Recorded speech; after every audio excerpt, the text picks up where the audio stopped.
Well, hello there, you beautiful, beautiful people. I hope you are all well on this fabulous Thursday. And this is video 2 of 2. You know the drill. We're going to get straight into the meat and potatoes because we've got a couple of things to talk about. And that is, firstly, look, I did a video 1 earlier, which touches on the 8 minutes and could this particular time frame that we're attributing to the actual crime itself, could it have been a thing? Could it have happened? And I think for many, what they're kind of struggling with is the concept of DNA or the lack thereof. And look, what we have to appreciate is that if someone can do the crime itself in this specific amount of time, then we have to imagine that it's premeditated. There must be premeditation. And with premeditation, you must assume that things like DNA, even though the knife sheath was left, we must again attribute that to a failing, something that went wrong, a mistake, an error. So the car, I think, in all reality, it could have been prepped within an inch of its life. They could have wrapped the entire inside of that car in plastic. It could have been done. And in fact, the fact that the car was driving around, round and around and round, could have in fact been because they didn't want to be stopped and they wanted to keep moving, because of the inside of that car would have been a hard one to explain in the event that perhaps a policeman turned up and he's like, "What is going on with your car? It looks like a lunchbox. Everything's wrapped." And look, I'm just spitballing, and again, this isn't about saying that, oh, I've changed my mind, or, you know, I'm just being fair. And to be fair, you have to take everything into consideration, and I have time to reflect and think and really consider how things can be done, because ultimately we have to, as much as we can be doubtful in someone's guilt, we also have to be equal in our acceptance, if you like, this person could indeed be the right one. And in fact, you want to hope that it's the right person. You do, because what's the alternative? The alternative is far, far scarier. And like some will say, and what I have been an advocate for since this began, is, could this have been done on their own? Was somebody else involved? And that is something that I have that has been at the forefront of my mind. But we're not going to talk about that today. What we are going to talk about, though, specifically is the why, because even though people turn around, they're like saying the why isn't important. We don't need to know the why. The why isn't what convicts. It's evidence and the jury and that, you know, the why isn't really needed per se. But I think in this case, the why is very, very important, because if you think about this crime, we've got a guy who's 28 years old. He's highly educated. From what we can see of him, what we've seen of him, he seems to articulate himself very well. He's not been rude, even though some people have, like the police stop, if you like, the traffic stop. I saw somebody who was calm, collected. There was not, when I looked at it, I didn't see anything wrong with it. In fact, he was probably cooler than what I would have been. And that's just me being brutally honest. And all of the stuff that we've heard in terms of negativity has either come from mainstream media pushing their overarching narrative, or it's been people who want to remain anonymous. They don't want to give their name. They don't want to say, yeah, this is me, my name is John, and I was with Brian, and this is my belief.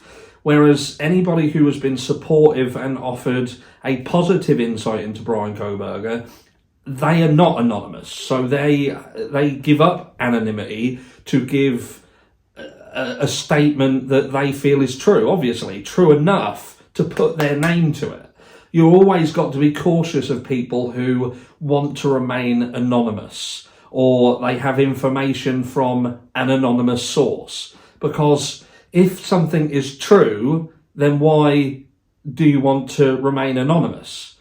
You could argue in the case of the Moscow, Idaho situation, if there is something else going on, like the college telling people they are not to talk about things, then they may want to remain anonymous. But then you have to wonder, why the college would be telling people that they're not allowed to speak on anything, because that would be, again, the controlling of your constitutional rights to freedom of speech.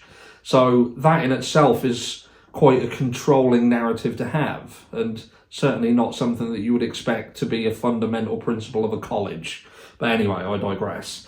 But the why I feel the why is important if we want to believe that this crime was done by Brian, is that you have to appreciate Brian's life from what we've been told through various stories, and that is obviously in the past that he struggled with drug abuse. So why didn't things escalate at that point? If this person we're supposed to believe was capable of such a heinous act, then you must again assume that that has always been there. This darkness has always been in him. But he seemingly, to feed his habit, had to take action so close to home that he stole from his own sister in order to feed his habit. But if you're talking about someone who is a brutal killer, that sort of nature versus nurture situation, then why couldn't he feed that habit in some other violent narrative, even if it was to threaten somebody, go away from someone? And look, at the end of the day, he might have done. But then my argument would be that, but then why nick your sister's phone? Because that is almost the cowardish thing to do, isn't it? That is someone who is a coward. They don't want to go out and rob a stranger, and that fear of getting caught. So they think, I'm going to do it at home. I'm going to steal from my family because they're less likely to drop me in the shit in the case that this goes wrong. Now that backfired and his dad dobbed him in. But point being, it tells you a lot about that person's mindset and the willingness that they are to break the law. And even when Brian was under the influence of hard narcotics, he still didn't seem to want to push the boundaries of breaking the law per se. So what changed? What changed in those years? Because apparently the bullying was all sort of before this, the bullying and the non-acceptance, if you want to believe that, was the earlier part of his life. So what happened at this end of his life? Because people have rightfully pushed out, and that is that Brian, he's not an unintelligent guy. He's not an ugly guy. So he wouldn't have struggled to get attention. He wouldn't have. Now, whether he sought attention from people out of his league, but then if that was the case, then surely someone around this group of people, at least one person, would know Brian. They would have seen him. There would have been an interaction that would have fed back somewhere, and someone would have said something. But apparently Brian is completely unknown to them. Whereas we've heard other people who have said that Brian, kept asking his classmate out, kept asking, again, completely anonymous. But the point being, he's asked this person out to the point where other people have had to get involved, and the circle of friends know. But let's not forget, these victims, they weren't just their circle of friends. They had friends beyond that. They weren't the only people these hung about with. And for nobody to have recognised Brian, known Brian, he wasn't familiar to anyone from what we can understand through the court documentations and statements made by Ann Taylor.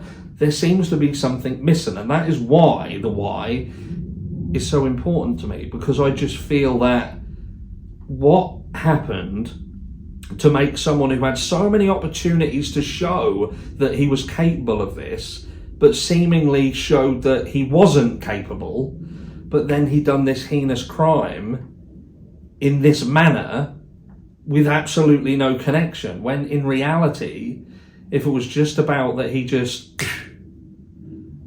needed to do this heinous act, and why didn't he just do it closer to home? Surely that would have been the easier option, to watch someone closer to home without having to travel. And I know I've touched on the past that you don't shit on your own doorstep, but ultimately, Moscow, Idaho is still his doorstep. It's 9 miles down the road, and he had to drive there, which then factors in his car getting seen, his phone situation, everything. Whereby if he would have had the mindset to do this crime closer to home, he would have eradicated 99% of all the risk factors. But let me know down below, what was the catalyst here? What could have been the catalyst here? Are we believing that someone who suffered from narcotics abuse and showed previously that the only one time that he even stepped foot outside the law was to steal his sister's phone? We're supposed to believe that his leap into true crime was in such an explosive fashion, but seemingly with no catalyst that makes sense.